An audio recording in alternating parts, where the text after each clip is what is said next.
प्रश्न है कि घर पे विग्रह हैं और उनकी हम बहुत अच्छी सेवा करना चाहते हैं, बहुत भाव है, लेकिन मंदिर में बहुत सारी सेवाएं होती हैं, विग्रह सेवा भी है, अन्य सेवाएं भी हैं। तो जैसे जैसे सेवा जिम्मेदारी बढ़ जाती है, घर के जो विग्रह हैं उनकी हम उतनी अच्छे से सेवा नहीं कर पाते।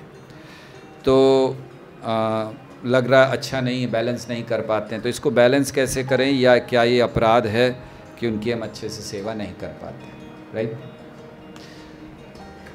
सो ये इसीलिए सबसे पहली चीज़ प्रभुपाद ने समझाई कि मंदिर के पास रहने वालों के पास विग्रह नहीं होने चाहिए, ताकि उनको ये प्रॉब्लम ही नहीं आए। उनके लिए मंदिर के ही विग्रह है।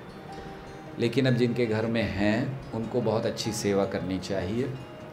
ये माना जाता है कि जहाँ भी मंदिर होता है तो जो मंदिर के प्रमुख विग्रह हैं उन्हीं का विस्तार सभी घरों में प्रवेश करते हैं। तो चाहे जैसे राधा गोविंद जी हैं, तो जितने भी अन्य विग्रह जाते हैं, भले गौर निताई के क्यों ना हो, तो वो मंदिर के विग्रहों के विस्तार माने जाते हैं। दूसरी चीज़, अगर हम भगवान की सेवा मंदिर में ज़्यादा कर रहे हैं और उसके कारण अगर घर के विग्रहों की सेवा में कमी हो रही है तो कोई अपराध नहीं है, क्योंकि दोनों सेम हैं। लेकिन अगर आप किसी और कारणवश घर के विग्रहों की सेवा को नज़रअंदाज कर रहे हैं तो फिर वो अपराध है। तो उस सेवा में कौन कौन सी सेवा, विग्रह सेवा हो सकती है, प्रचार सेवा हो सकती है, मैनेजमेंट की सेवा हो सकती है, कुकिंग की, जो भी हम लोग सेवाएं करते हैं, तो उसके कारण। लेकिन फिर भी हमें इतना तो ध्यान रखना चाहिए कि हम उनको बहुत ज़्यादा नेग्लेक्ट ना कर रहे हैं।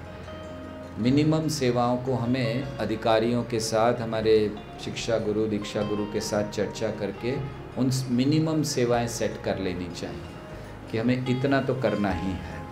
उसके अलावा कभी जैसे फेस्टिवल्स आते हैं तो स्वाभाविक हमारी भी इच्छा होगी कि घर के विग्रहों को भी और सजाएं, उनको भी और करें। लेकिन जन्माष्टमी में ऐसा होता है कि घर पे आने का टाइम नहीं मिलता है, स्वाभाविक है। तो कोई बात नहीं, प्रयास ये करना चाहिए कि जितना हो सके हमसे उतना करें, उसमें कोई अपराध नहीं है। क्योंकि जब भी नियमों की बात आती है तो मंदिर के नियम और जब घर के नियम की बात आती है तो बहुत अंतर है। जैसे घर के विग्रहों को बताया जाता है आप हफ्ते में एक बार, या इवन एकादशी आप ड्रेसिंग कर लो, अभिषेक कर लो, लेकिन मंदिर में रोज़ होना, समय पर होना।